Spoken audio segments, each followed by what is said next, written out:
Hello and welcome to the Summer of Best Ball with yours truly, Justin Herzig. All throughout the summer, I'll be hosting Underdog Best Ball streams and bringing on some special guests. You can catch us every Tuesday and Thursday live on the ETR channel, hosted in partnership with the Owners Club. Coming soon next month, a new way to play best ball and fantasy football. Also, just want to give a heads up, let people know that anyone who signs up for the ETR Draft Kit Pro, we still have the free $10 on Underdog. That is new and current subscribers. For anyone new, pro version comes with all of our best ball rankings, content, season-long Dynasty coverage, everything you're looking for. Keep an eye out, and we'll get you that $10 as well. You go to the ETR site. But now, what we're really here for, person that you know him as the guest to Leone on the weekly Establish the Million. You know him as the sportsbooks hate him for leading a gaggle of ETR subscribers who dominate their NBA props. And the man who became a charity himself, helping to raise nearly $500,000 for clean water. It's honestly amazing. Mr. Drew Dinkmeyer, how are you doing? I'm doing incredible, Justin. Light time of the year for me, just NBA Summer League to keep my attention in the best ball streets. So this is the time for me to be doing NFL content. I'm happy to be doing it with you, man. I love it. And I know in the past you did most of your efforts in August. You took the strategy of, hey, that's when the weakest field's going to be out there. Have you adapted? What are you doing for this year? Yeah, I'm traveling a lot in August this year, so I'm not going to be able to get as many drafts done. I think in an ideal world, I would still going to do that, but I'm also trying to play more sites this year. So you kind of have to start a little bit earlier if you're going to try to play all the different sites. So I've been heavy on FFPC so far, and we'll see where we go from there. I've gotten probably 10 BBM3s done so far. I got like 25 into the Superflex puppy, but that filled real quick. And I try to make sure that I do fast drafts. I try to the FFPC, it's really hard. Those don't fill. So you end up having to do a bunch of slows, but I try to do as many fast drafts as I can. What has brought you more to the FFPC side? I mean, obviously you still done a bunch of Underdog. You just been rattled off like 30, 40 drafts or so, but what's attracted you to FFPC or some of the other sites? Basically, it's a little bit of a smaller, prize pool on the whole. And so a little bit more attainable in terms of the teams you're building.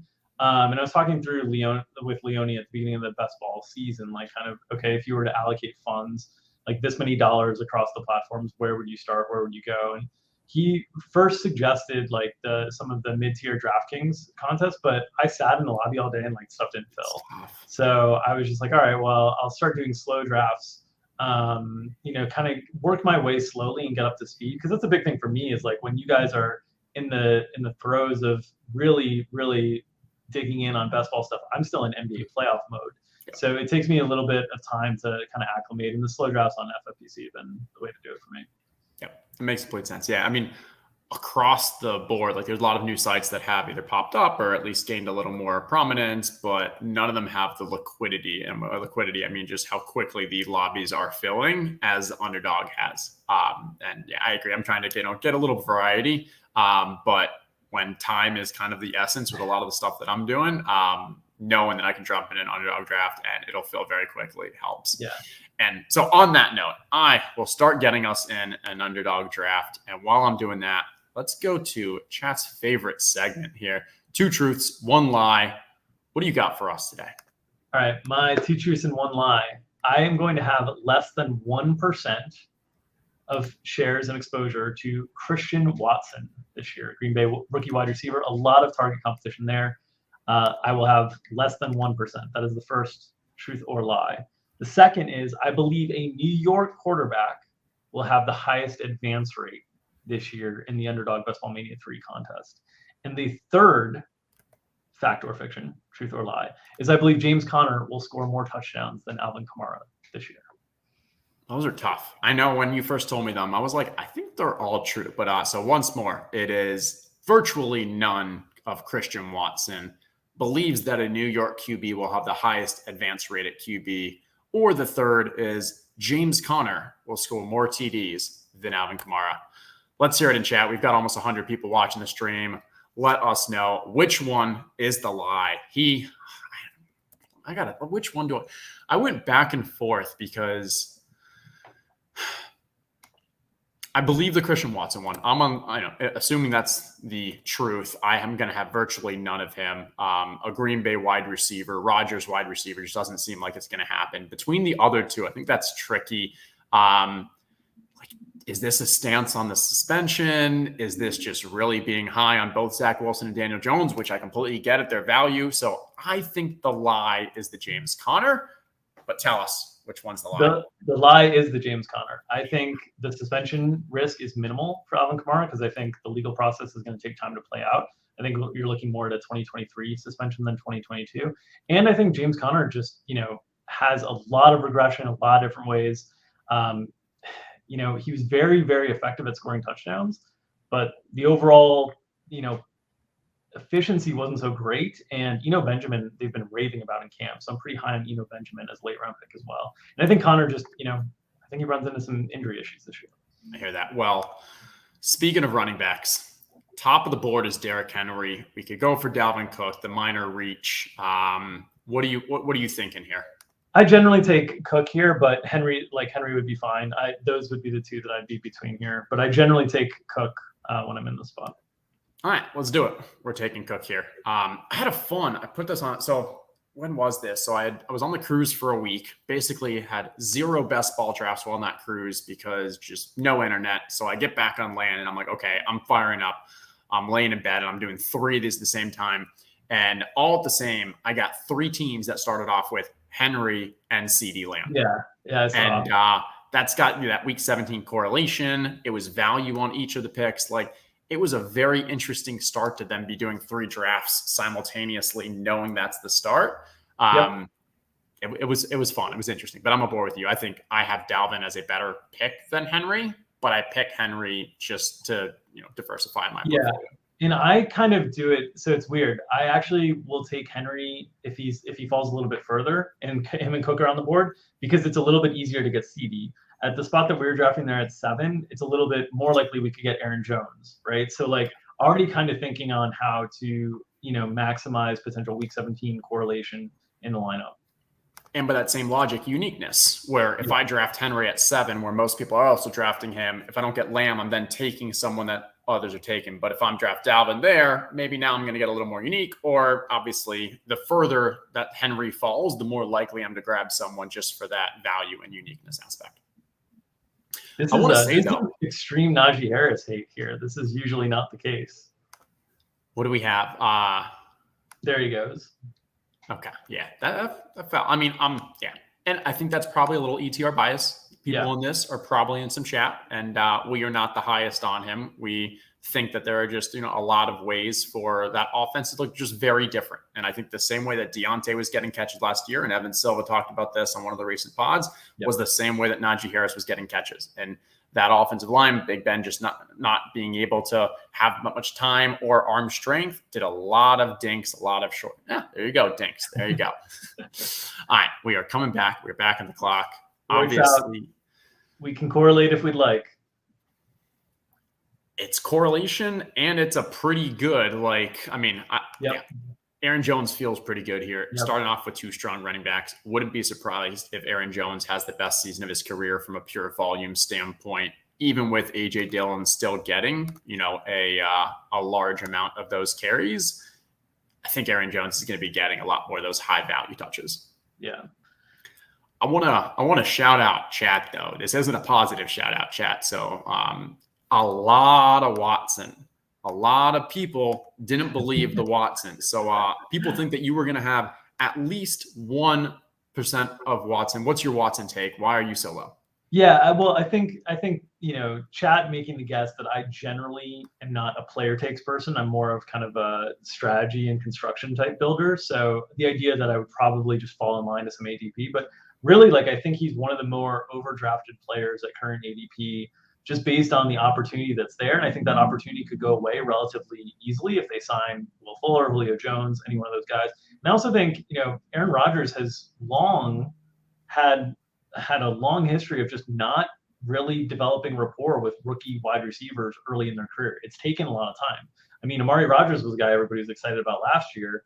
He barely played the whole year. So, and Rodgers made a huge deal about getting Randall Cobb last year, and him wanting him to be on part of the team.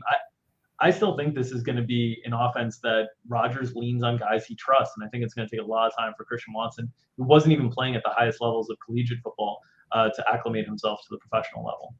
Yeah, I think that's completely fair. And I'm usually a guy that likes to bet on teams more than individual players. And so last year when Amari Rodgers got to Green Bay early on in the offseason, I was like, hey, I like Amari just for he can become that number 2. Yeah. Credit to Leone. He actually pretty quickly got me off of that. And it's like, yeah, but the problem with it is Rodgers just doesn't trust his rookie wide receivers. And so I think Leone for that one, because I ended up with very little on Amari. But like, had he not, Amari was like round like 16, 17, 18 last year. Watson is like that's true 14, too. 15. Like it's an even more premium price tag. So it's a relatively easy fade for me that I'm willing to, like, if the rookie balls out and makes me look like a fool, it is what it is. Yeah, I just took a look at my exposure. I'm at 3% Christian Watson. So that is higher than 1%, but still, I don't know. My guess is I probably got really good value on him or was a Rodgers stack. Yeah. Good question. Okay, so we are coming up on our pick here. We have 2 strong running backs, a lot of wide receivers at the top of the ADP. What are your thoughts here? Yeah, I'd be pretty thrilled. I mean, we're 3 picks away and there's 3 wide receivers right at the top of the queue. I'd be thrilled with any of them, honestly. Waddle's a bit of a stretch, though. Yeah, Waddle gets a bit of a stretch. So you could take Pittman just for ADP purposes. And like, I'm fine with that because I like building through the Giants later anyway, as one of the pieces of truth was that I believe in New York quarterback, whether it's Daniel Jones or Zach Wilson. I was not counting Josh Allen, though. I guess I could for leaving the odds in my favor. But I think one of Daniel Jones or Zach Wilson are going to have really high advance rates this year based on what they're being drafted currently. I agree. And I do not normally end up with Michael Pittman, as you can see. So these are pretty traditional ETR ranks that I'll put in on a daily basis with just minor modifications at the top of the draft. We have guys like Waddle a little higher than him. One thing I'll note, though, is for me, Waddle, and I think what actually drives ADP down a little is that week 17 versus New England at New England. It's just a scary, scary matchup. Yeah.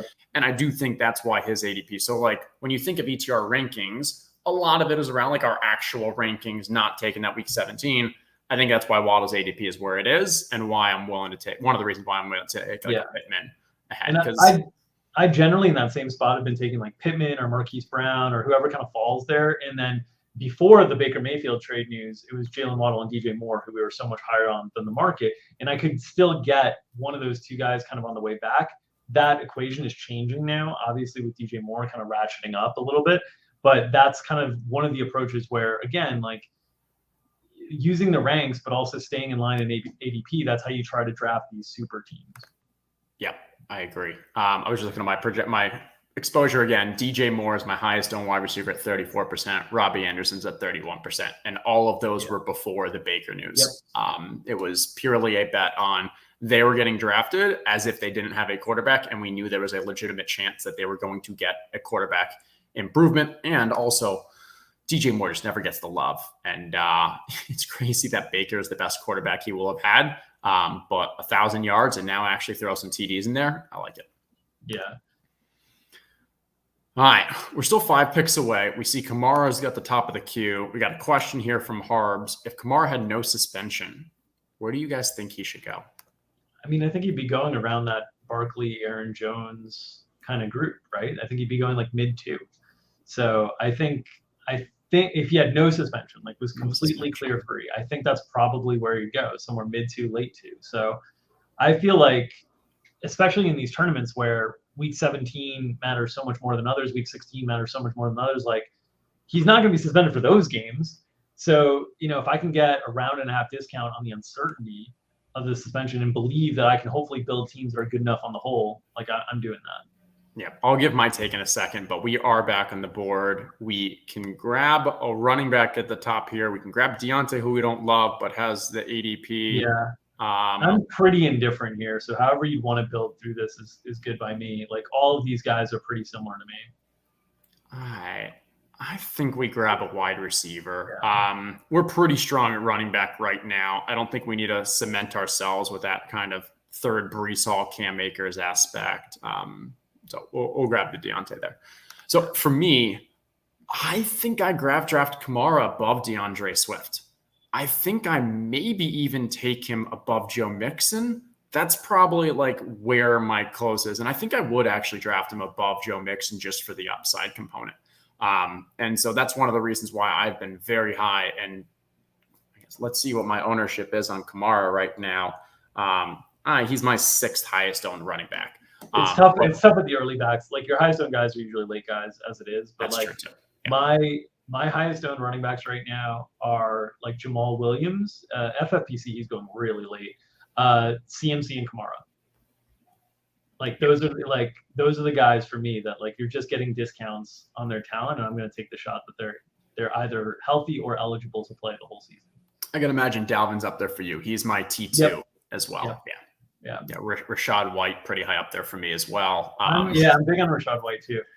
I think with Rachaad White, I'm also like, we all got so burned by Lenny last year that I don't even want to say we're overcompensating for it, because I think it's just no one else or the majority of other people just aren't trusting the whole like, oh, Tom Brady and a rookie running back.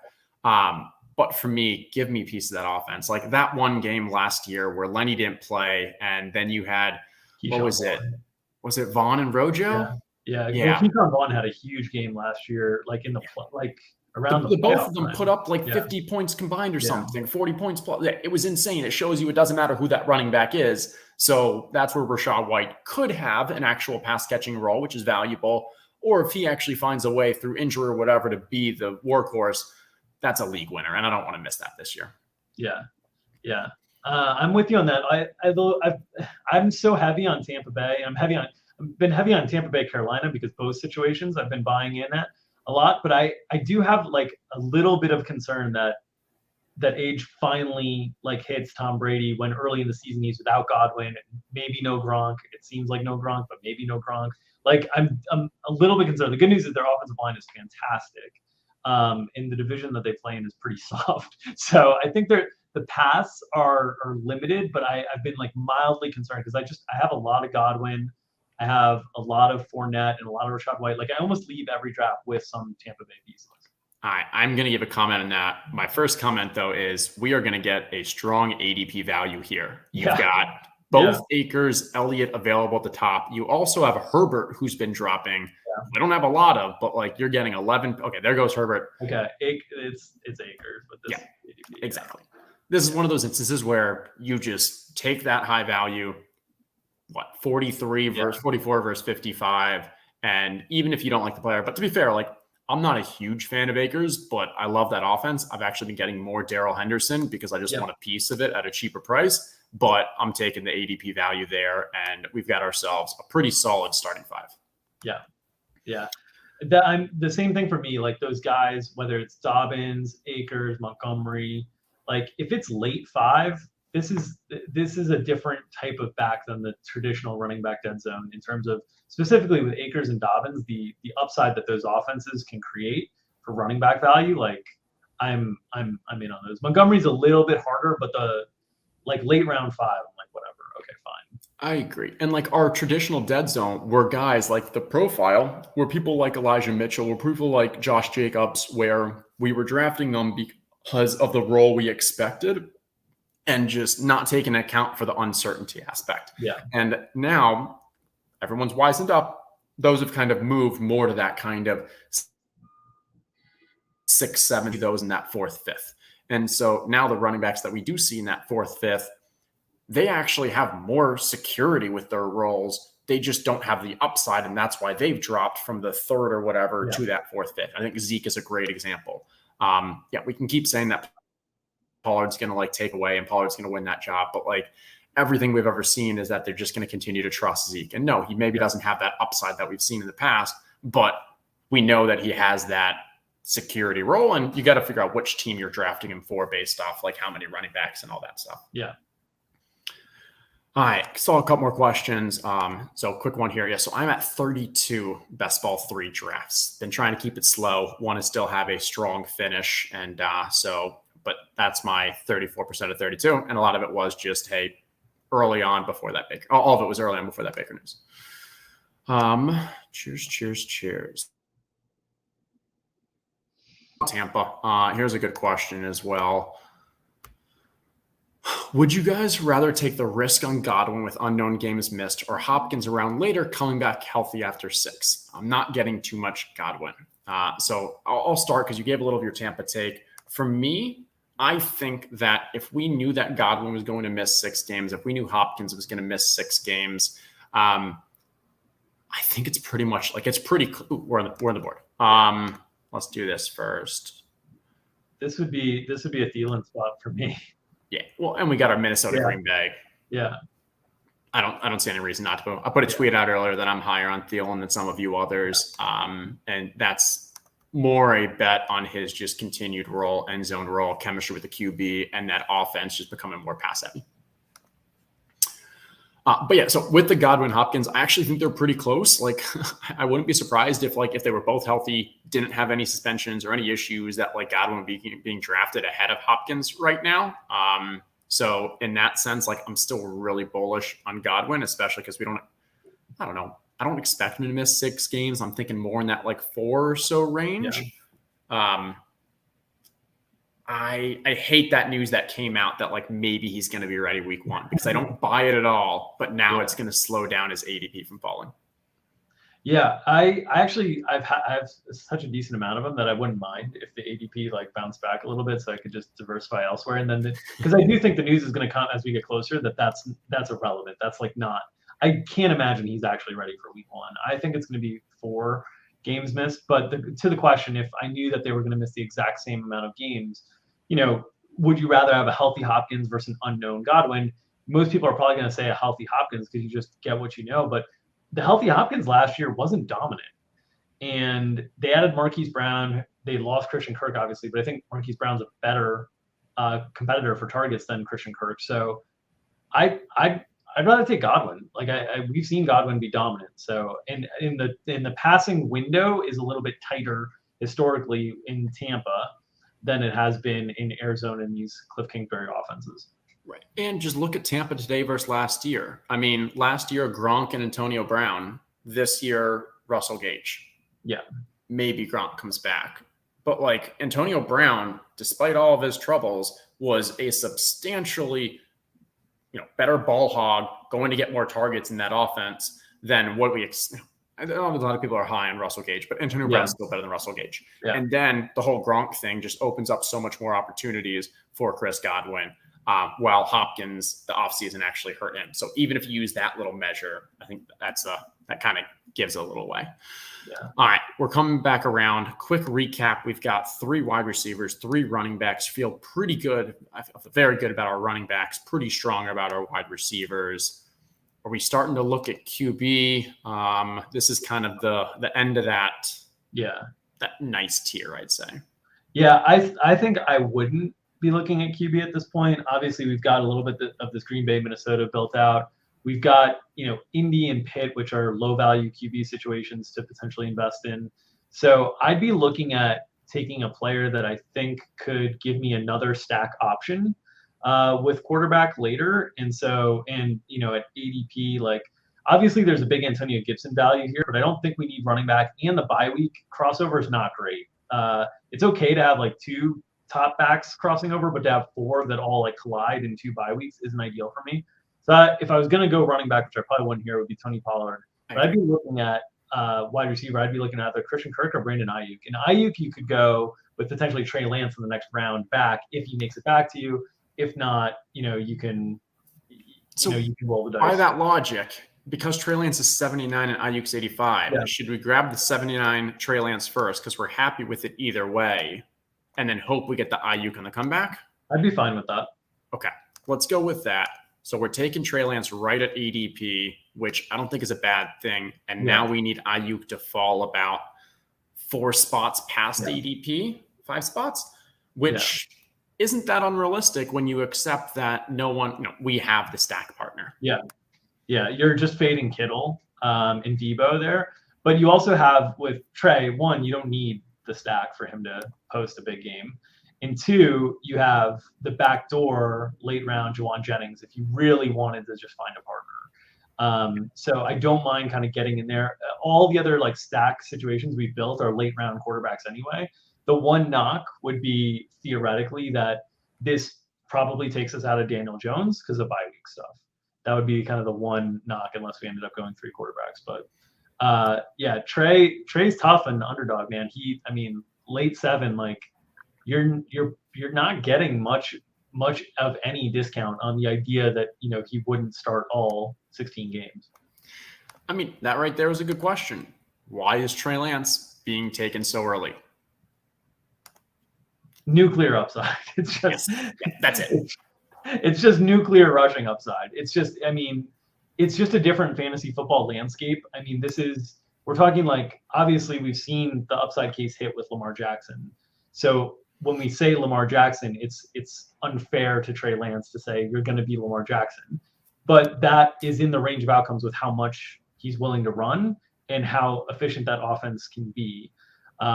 So that's the reason ultimately. And, in these contests where you're really playing for upside, he's a worse pick than Tom Brady to get your team to the playoffs probably, but like, that's not really what you're playing for. Yeah, no, I agree there. And so for me with Trey Lance, why I was kind of leaning that pick is, we still have this possibility for the Ayuk, but if I don't end up with a stack partner for any QB, Trey Lance is probably the number one option for that. Maybe Lamar's number 2, because the way that Trey Lance hits his upside doesn't have to be through efficiency or through touchdowns and really supporting, getting a supporting cast. For why we're drafting him, it really is that just home run scenario where he rushes for 1,000+ yards and is an average quarterback. And if we get that, it's not that dissimilar. Like, his crazy upside case is the Michael Vick years, where Matthew Berry was saying hey, this is the number 1 overall draft pick style thing. And so that's what it is. I don't think there's really any risk to him not being the starting quarterback at the beginning of the season. I think there's some risk of him losing the job throughout the season if something happens and he's just that bad. But in those scenarios, you lose. It is what it is. We're playing for upside here and going there. Yeah, and I see it's Mookie having the comment on not minding bye overlap with quarterbacks because of unique combinations. The challenge that I'll note with that, you can only score one position on that. So even if it's a unique combination, now you're talking about one guy being the perfect guy for week 16, and the other guy being the perfect guy for week 17. It's so minimal that scenario is going to play out. I'd rather bank the 15 points that you're going to get during the regular season in terms of your advance rate. All right, Ayuk went. Yeah, I would take Burks here. Okay. Yeah. Give me your take on Burks versus Robert Woods and what we're seeing right now. Yeah, I think it's the upside case, right? I think Robert Woods probably starts the season out earning Treylon Burks in targets, but even if he does, we saw Robert Woods was a really solid, wide receiver 2-3 in fantasy with one of the most explosive offenses and one of the most skilled offensive coordinators and systems in terms of scheming wide receivers open. And so what's the ceiling on Robert Woods, right? It's probably 2 rounds ahead of this, maybe a 6th round pick. I think Treylon Burks has the feeling of being a 2nd or 3rd round pick. We've seen some of those rookie wide receivers that are athletic freaks come in and make really big impressions right away. So for me, it's just more of a ceiling case thing. And again, you're playing a large field tournament for the ceiling.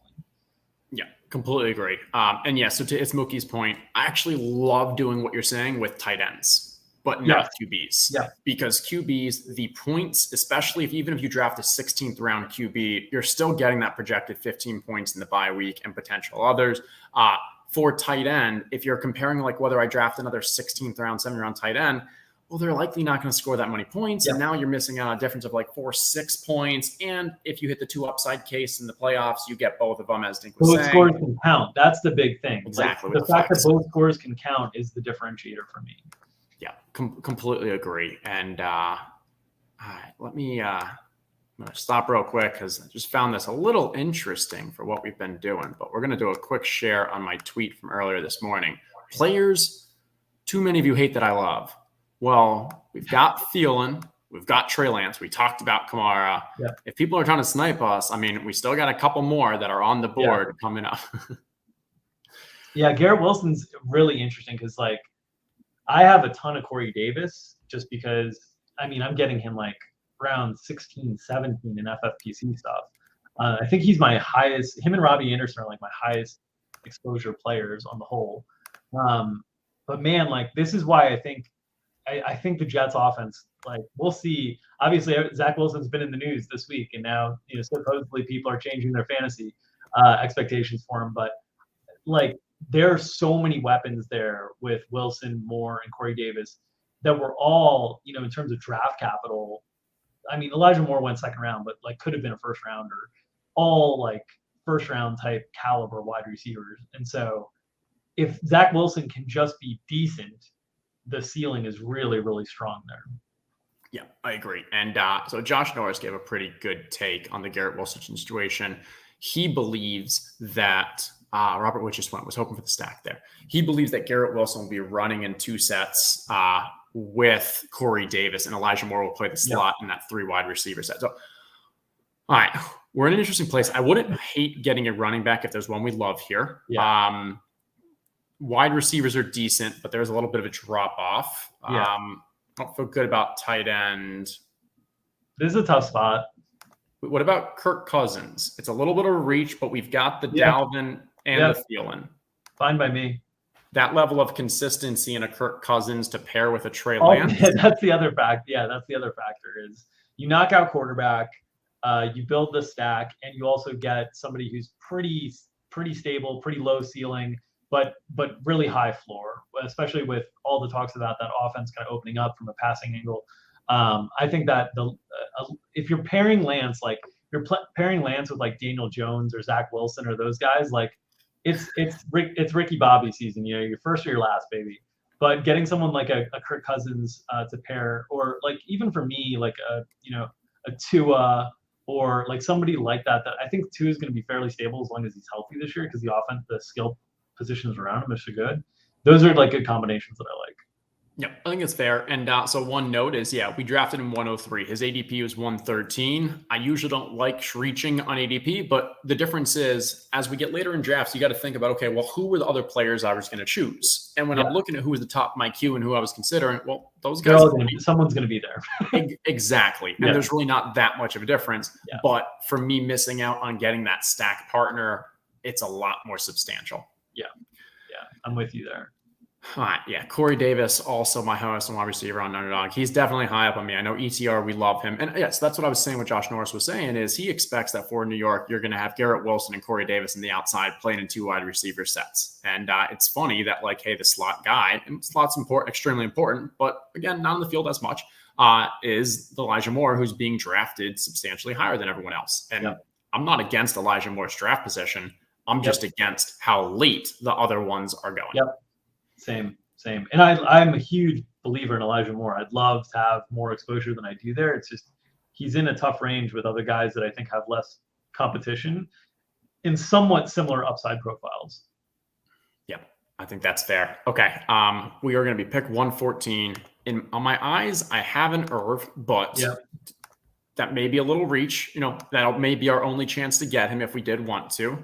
But that's in a situation where I'm like, okay, he's a potential, but I also want to see what am I now missing out on because we're starting to get some tier drops at running back if we don't draft a running back here, which we might be okay with, but we got to be thinking through. Yeah, the thing for me with running back would be analyzing kind of how the guys fit into our situation. So this team is probably a 4 or 5 running back team just based on the strength that we invested early. And so I just want to minimize by overlap the fewer running backs that I'm going to have on the roster. So like for me, Cordell Patterson, I wouldn't choose. James Cook, I wouldn't choose just because of the bye week overlap. So you get into like, okay, Melvin Gordon, Ramondre Stevenson just went. He was the guy that I would have been looking at. Melvin Gordon, or do you like get into the Rashad White range on the way back? And so this is again like, where do you want to allocate resources? It's tough between, so the running back spot is going quick. So it would be Penny if you want, or Gordon if you want to get above ADP.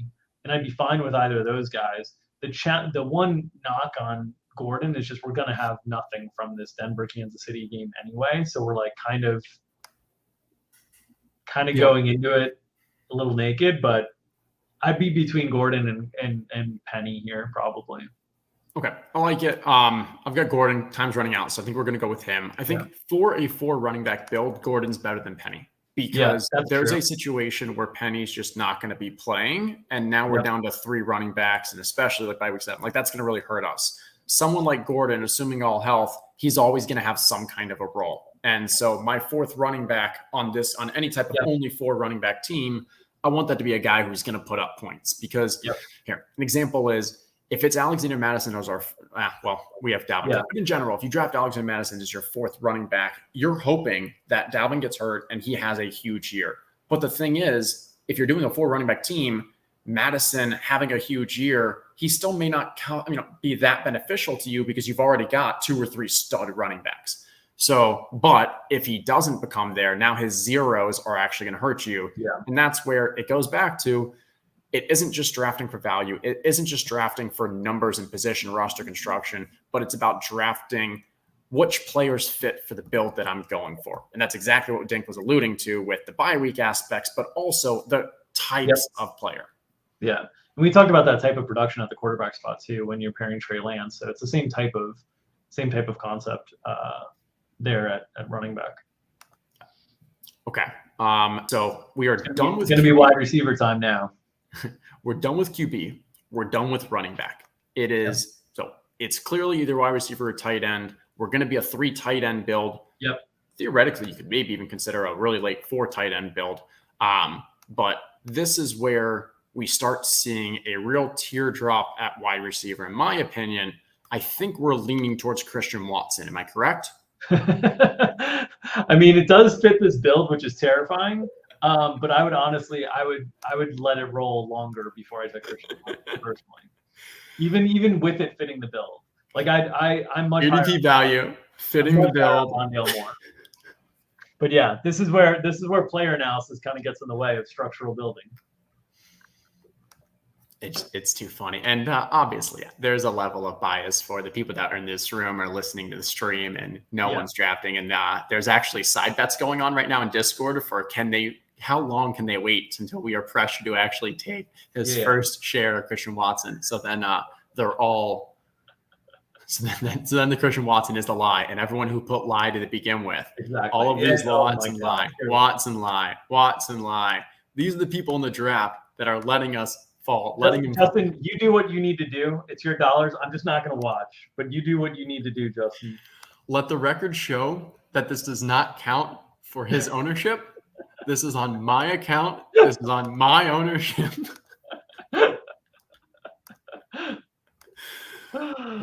Brokenhearted over here. But yeah. I mean, this is a structural fit in an ADP drop. So this is the type of scenario that I would end up taking him. The other components of the reasons that I don't think I'll end up having a lot of them are we are generally under the field on Kirk Cousins relative to ADP, and generally under on Aaron Rodgers relative to ADP. So the situations where this would happen for me, that it would also be in a game that we've already stacked, are pretty limited. But it just fell that way when you get Cook, Aaron Jones, Thielen, and Cousins. Like, you're all right, here we are. And you could see, like, it felt like we were reaching a bit to really get those later stack partners. Now, the Christian Watson one, that just fell into that ADP aspect. But, I mean, but at the end of the day, we also accept that, like, our prognostication around kind of actual player performance is wildly inaccurate. Our logic makes sense. We have to make bets here and there. But at the end of the day, like, we have to accept that, like, we're going to be wrong a lot too. And so if I'm going to be wrong in this player, let me make sure it's the right build around it. And that's game stack. That's ADP value. That's needing a wide receiver at this spot. Like, it couldn't have been more right. Yeah, exactly. Except for being Christian Watson. Tough times. Yeah, Chaos Toffee noting that so if anybody has made me look more foolish in my sports predicting career, it's been Aaron Rodgers, and has also hurt me more. I used to care a lot more about the Chicago sports teams than I do now, but if there's any narrative that's going to happen for Rodgers to maximize pain, it's going to be him force-feeding touchdowns to Christian Watson in important moments this fantasy football season. Yeah, because we know Chicago's not going to have many important moments in this season, except for maybe week 18 to figure out what draft slot they're getting. Yeah, but exactly. What are your thoughts on DFS for the upcoming year? Because we've seen just in general the tides of the DFS. A lot went to the crypto side of things. Now we're seeing kind of pendulum maybe come back. Any just high level thoughts on DFS upcoming? Yeah, I mean, I think DFS football is always going to be really fun, always going to be really competitive and really unique. I mean, the contest sizes, the liquidity that goes into NFL is just always going to be super, super strong. So I think NFL is like largely unaffected by everything else that's going on around the fantasy landscape. The other sports is where I think there's more impact. And the more sports that open up, you've got like F1 now, you've got like more sports kind of coming on, competing for eyeballs and attention and dollars. I think the more vulnerable all the secondary sports become in terms of liquidity. So I think that's ultimately the thing, is like, how much do those games themselves really stand out compared to prop betting or other forms of games and contests that you can play? Because really what this is entertainment business for people. And what is the game that gives people the most entertainment value for their buck? And I think that's where some of the secondary DFS sports could be vulnerable potentially, but DFS NFL is a pretty unique experience. Yeah, I'll give my take in a minute, but we are back on the clock. We let's see. So Jamison Crowder is the best ADP value here. We don't really have anything from the Buff Cincy game. Yeah. I don't see a lot that we have that could match up from a correlation standpoint. So I'd probably just be taking the wide receiver we feel best about. All right, and Jamison. So we go after Crowder here. Cole Kmet is the top by ADP, but I'm never drafting him unless I have Justin Fields. Yeah. It really just, the ADP just doesn't matter for me in a situation there. We grab Crowder. For me, it's just getting a piece of the Buffalo offense is obviously helpful. Who knows, maybe playoffs, like you have an injury or two and that plays out. Yeah, so for me, for DFS, like I completely agree. And I mean, like what you were talking about, how this is the best time for you to come on the stream because it's not NBA season. During NBA, it's literally your job to like hours on hours on hours. And yeah, you're helping the people who are playing, but even the people playing still have to put hours and hours in. Yeah. Football, you can be competitive by really listening to a podcast for an hour and spending 10 minutes of creating a lineup. Like not doing 150 entries, but to get that sweat. And that's where I do think like NFL has that uniqueness. And also give a shout out to the Owners Club. And with the Owners Club last year, for me, a lot of it is around innovation in fantasy football. And so Draft and Underdog took a huge first step and continues to innovate around it. And that's why Best Ball is so exciting. And like it's not a solved contest. There's always new things that we're learning. And I love that. And Owners Club, same idea. Found a new way to actually take like collecting of cards, buying and selling on the marketplace, and then being able to enter those in free contests throughout the year. And that's where, like, hey, gave away $1.5 million in prizes, had the live final down in Miami, was a blast. Shill is over. But no, I'm just saying, like, in general, like, I think innovation is really where the next frontier is. And hopefully DraftKings, hopefully Vandal, definitely Underdog. A lot of these other sites we're seeing pop up too. Keep that innovation going because that's what really keeps this fresh and fun. Yeah, and I think the ultimate, like, most of the people, I think, it started out where most of the people playing fantasy sports and playing DFS were sports fans first. And then I think over time, it's evolved into a mix of sports fans and fans of games, like just fans of playing games in different ways. And so I think the innovation in playing games differently, which results in like, figuring out new strategies and ways to beat them and whatnot. Like I was talking with my girlfriend last night because I play Ticket to Ride a lot, like on my phone. That's like my settling, and I feel like I've solved it now. Like I feel like I've solved the game, and so like now we're starting to like, what is the next game that we're gonna like figure out and try to solve? And so I think innovation in this space will continue to fuel the interest for people because really that's what it's all about. A lot of people just want to play games and figure out ways to try to beat them. Yeah, no, I love that. I completely agree. I think Hunter Henry makes the most sense here. We need a tight end. We're going to get 3 of them, so we might as well start taking ADP values. Makes sense. And like, I'm literally going through and like figuring out like, are there any correlation with week 17? And like, Tolbert is the only option here with, but like, there's really not much. But keeping that at least in mind, we needed that tight end. So good to get our first one there. Yeah. All right, I'm gonna go through. I've been ignoring chat a little. Let's see what we got. Look at that. Marcus showing some love for you, Ding. Can't wait for you to be back in the NFL. Such a great guest on Establish the Million. Probably my favorite guest. A little behind in the video. Yeah, so you'll see we definitely talked about Godwin too when you start catching up. And then on the other way, Eric, if you take a look at the beginning of the video, we talked a lot about the Christian Watson stuff and why we're so down on him this year. Yeah, I mean, if you want to ruin families, Settlers of Catan. Yeah, I need to find another game. So if it's mobile and like online competition and friendly, yeah, I'm interested. I've not played Catan before though. Leone introduced me to Ticket to Ride. Him and his wife beat me in a game that we played like at his home, and I got obsessed after that. I was like, I'm not coming back to this home and getting embarrassed by the Leone family in a game of Ticket to Ride again. I started playing online, and now they wouldn't even stand a chance. I've got like 2,500 games under my belt now. They won't even play you. No. Leone doesn't even want to deal with. He wants none of the smoke. That's smart. That's sharp. That's sharp. And yeah, I mean, the sports books things is always interesting. I think it goes both ways. There's definitely people who play DFS that are now going to move into sports betting just because they can get their sweat a lot easier. And to be honest, probably with a higher EV, even that EV is still negative. Yep. But the other side of thing is we're also like people go sports betting and then they learn about DFS. So they come in and that's where I think the innovation is so key. Like the grind that used to happen for a lot of the DFS and still happens for some of the sports, like that's not going to attract the casual user. And you just have to accept that. So what kind of innovation like best ball can we use to actually attract that casual user? I'm a broken man, Justin. I'm a broken man. We have to take Noah Font here, but man, that hurts seeing my boy David Njoku go 2 spots ahead. And then my Higbee. I know. It was a tough run for us. All right.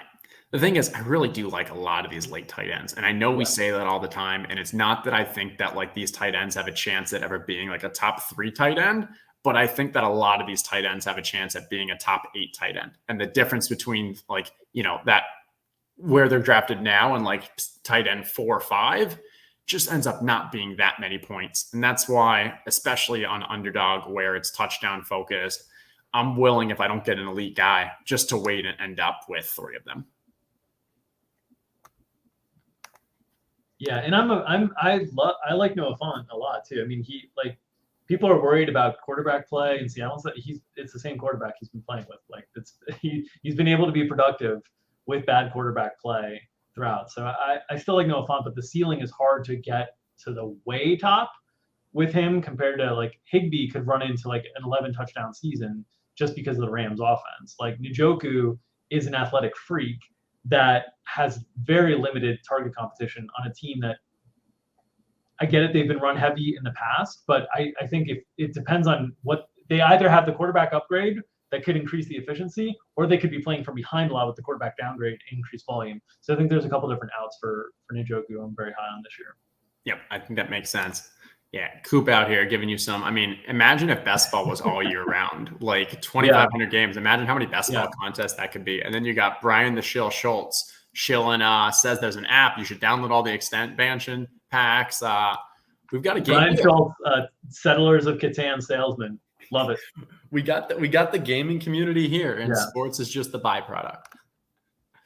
All right, let's take a quick refresher. So we are in the 15th round. A quick refresher on the team. We have our 2 QBs, Trey Lance, Kirk Cousins. Good upside and steady combo there. Running backs, we invested early with Dalvin and Aaron. Got some value in Cam Akers and got a nice complementary 4-piece with Melvin Gordon, who we expect to at least give us that weekly points.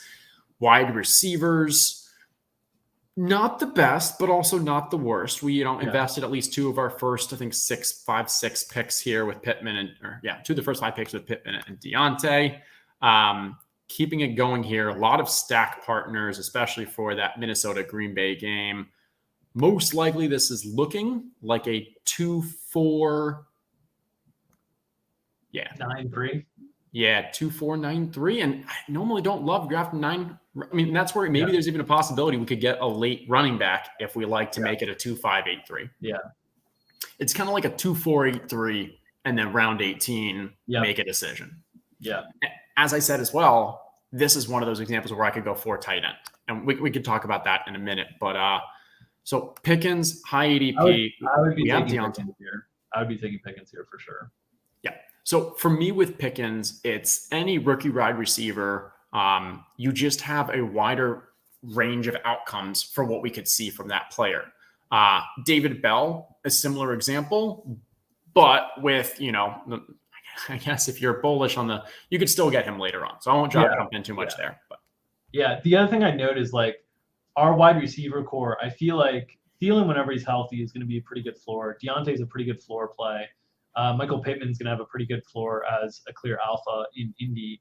And then we've got Jamison Crowder as part of a really good offense that's just going to generate some touchdown opportunities just because the offense he's in, and then swinging for the fences on the other guys, which is because we allocated 3 of our top 5 picks to running backs, right? So like you have to start swinging a little bit to try to build that team that can be competitive in the playoff run. Yeah, and so here's a great question. In general, I would say no, a bet on Pickens doesn't have to be a bet against Claypool. However, for this team, it actually is. Because we have Deontay, what we're saying is that Deontay is going to have a great season for us to have this great team. Well, what's the most likely scenario that Deontay has this great season? Well, Claypool probably not being effective, Claypool getting hurt. So now if Claypool's not effective, Claypool's not getting hurt, someone else is still going to probably, surpass their ADP, and that's where Pickens comes in. And this gives you a little ideas of scenario outcomes where, hey, wide receivers can actually correlate. Yes, because the offense as a whole does fantastic, but also look for that one injury spot, which then elevates other players.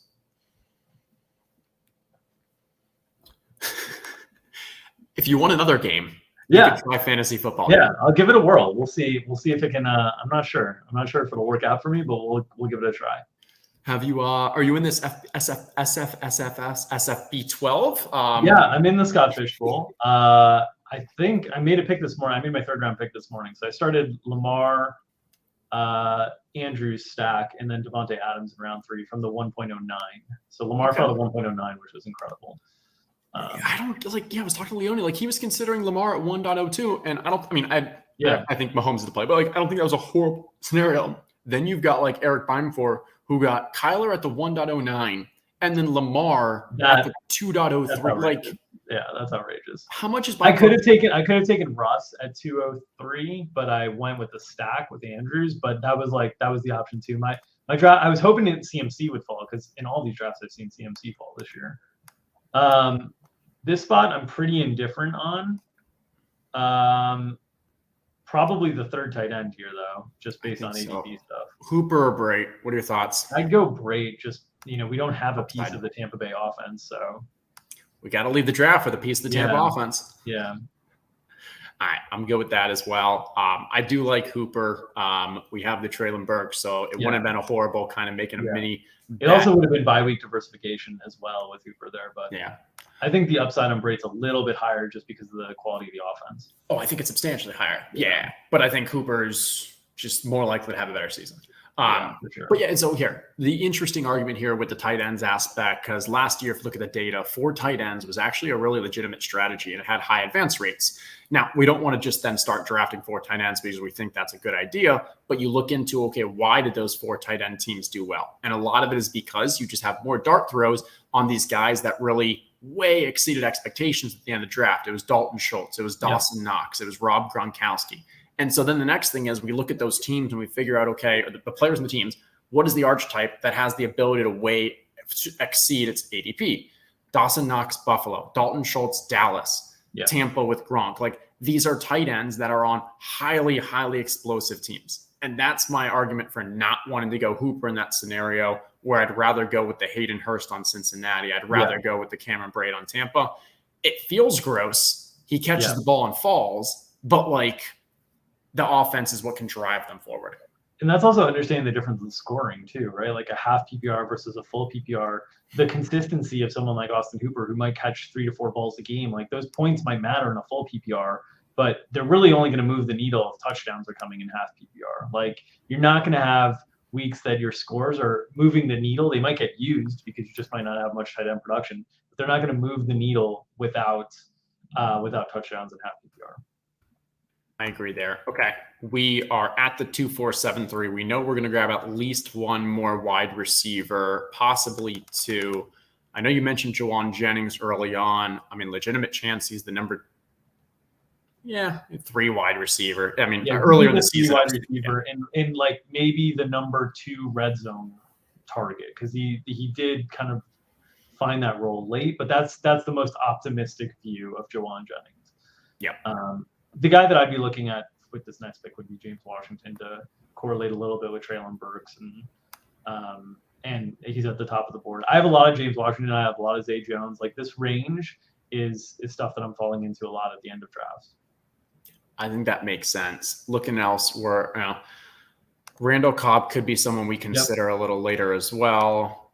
I think James Washington, even this late, and the ADP so similar, I have James Washington tier above Randall Cobb just from a player performance. You can see who else. AJ Green. The option would be Brevin Jordan as a 4th tight end if you wanted to go that route, but I'd take the wide receiver first before getting into that. Agreed there.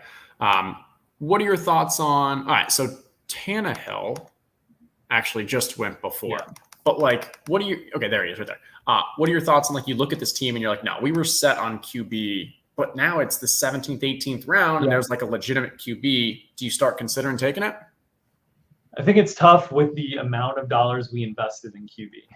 So if it really comes down to if our current Cousins pick was around 15 pick or something like that, then I'd be a little bit more interested. But like, you're starting to hit a longer and longer shot parlay, because you're really needing the wide receivers that we bet on for their upside to hit to come through.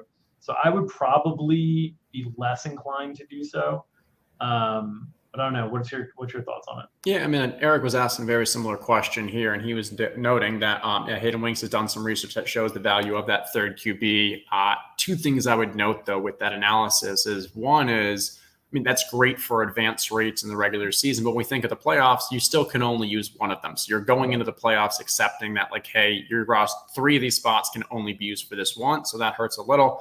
And then I will say it's actually a very difficult analysis to truly understand the value of that third QB. And so I would, and there is a little still wishy-washy on kind of how much we can trust that third QB assessment. But for me, I also get it, because we know, like, if you're getting Ryan Tannehill in the 18th year, he's stacking with Treylon Burks. Yeah. You know that, like, he's putting up substantial points each week, while 80% of the other guys you're drafting may not even, like, see the field, like, may not provide you anything. So I think it's definitely tempting, and I've done it before, and I'm doing it more often this year. We have that option here with Mac Jones too, because we have Hunter Henry. Yeah, it's still an option if it comes back all the way to us here as well. You got 2-2-2. Yeah. The Kenny Pickett Trubisky stuff is a little harder for me, because you have to win that multiple ways. You have to pick the right guy as well. So that stuff's a little bit harder for me, but yeah, I think Mac would be in that canon as well. We do have 2 Pittsburgh guys. So Kenny Pickett, I feel better about. I honestly feel decent about either of them, because I think come week 7, at least Kenny Pickett, come week 17, come playoffs, like, he's going to be playing. He's a guy who actually has the ability to make some moves on the ground. We saw what I was actually at the game when he played Wake Forest and did that little trick move or whatever. Like, he's not immobile.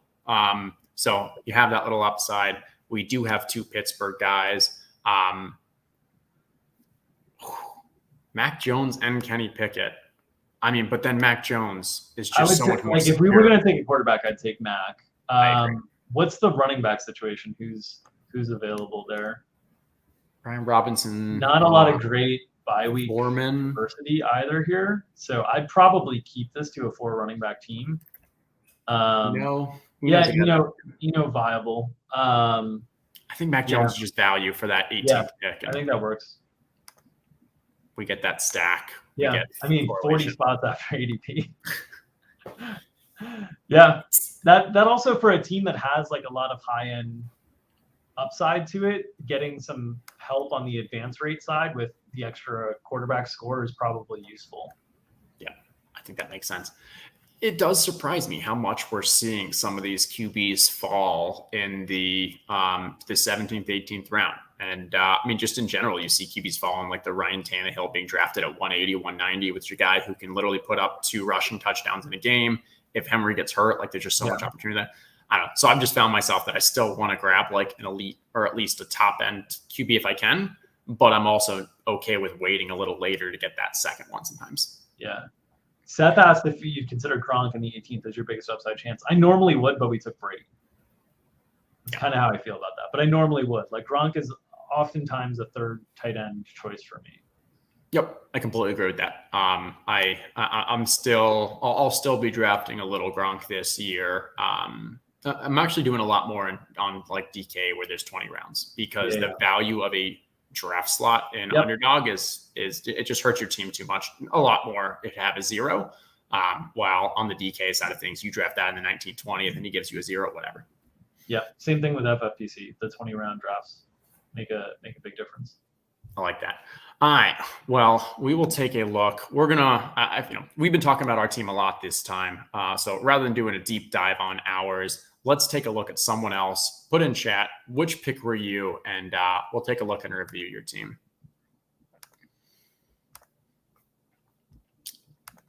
All right. Let's take a look. What do we see? Who are you in chat? What number you want us to review? I see it. All right, pick 6, Sergeant Stogie. Let's take a look at that, Stogie. All right, so Sergeant Stogie over here. We got Justin Herbert, Russell Wilson, grabbing that ADP value with the Justin Herbert. Love that. And then, strong complementary piece with Russ. Was it for a stack? It was with the Judy aspect. Oh, and you got the Keenan Allen. That's real nice. Great there. What about these running backs? Oh, and Eckler. Oh. Yep. That's fun. That's very fun. So it's a 6 running back team, not a lot of early investment in running back, which I think is strong. And then the mix of running back options there that were put together. I talked about this a few years ago with Mike Leone and Davis Maddock as well about like running back portfolios and kind of coming from the finance background of modern portfolio theory and diversification. I think different style types when you're going 0 running back or light investment running back or hero running back, whatever you want to call it, I think is pretty important. And I think you kind of got that. Like Hines' role is really secure. I think Gainwell's role is really secure. Algier has big upside. And then Mostert is now with a coaching staff that had a lot of faith in him before and in a situation that they've been able to create fantasy running back seasons for. Like, I think that's a pretty decent mix of running backs. I think like quarterback and running back looks pretty solid to me. I think that's fair. I'd almost maybe want to have, and maybe I'm just lower on Algier, but like I want to have a little more upside if I had 6. Yeah. Because I'm kind of playing that, mix and match, having the next Gainwell, like how much value is he really going to provide when I already have like some solid, the Hines, maybe I want to see like a Khalil Herbert here because now we have that actual chance of having the actual starter. But hey, maybe you're bullish on Kenneth Gainwell. You got really good value here. As in general, ETR we're bullish on Gainwell just for those spike weeks. So I'm very high on wanting pieces of the Philadelphia running game. So like in some of these 20 round drafts, I think I have a little Boston Scott even. I just think their offensive line is going to be very, very, very good. Yeah. Wide receivers. So your stack, great start there. Kansas City for the week 17 bring back here. You grab Tutu Atwell for the bring back. Maybe that was a little too cute, but I see what you were doing. Yep. And then Mark Andrews with another stack here. That's a good team. Here's my criticism. Stogue, 115 for 145. Come on. You kind of waited around for it. Especially when it's your second tight end. And you have the core, you have like a single stack with Russ would have been fine. You didn't necessarily need to double stack Russ. So that would have been the only knock for me. But we're getting nitty. That honestly a great team, and it comes together with the stacks. Oh, you said you auto pick. Yeah, that makes sense. You probably had him in queue. Makes sense. But yeah, no, Stogie, fantastic draft. Getting that obviously we were watching that Herbert value, but then for it to fall to someone who already had Eckler and Keenan, you must have just been wetting yourself watching that keep falling. Yeah, that's the best. So, that is awesome. Well, this has been really fun. This is a great one. One other thing I do want to touch on, I've had a few people ask about my recent profile picture change. You seen this? You seen my new? I did. I saw. I mean, I'm so used to identifying everyone on Twitter by their profile pics. So, what's with the new pic? I know Leviton would not be happy. The Leviton brand move of keeping the same one from when he was 22 years old. Mine was, I had a little more hair on the head too, and I had my previous one. But nah. For anyone interested, so appreciate the support. Many of you have already kind of said, but for those unfamiliar, Jolly Jokers we're launching pretty soon. It's basically a place for people on the internet interested in fantasy sports collecting, games, all that, hang out and playing games.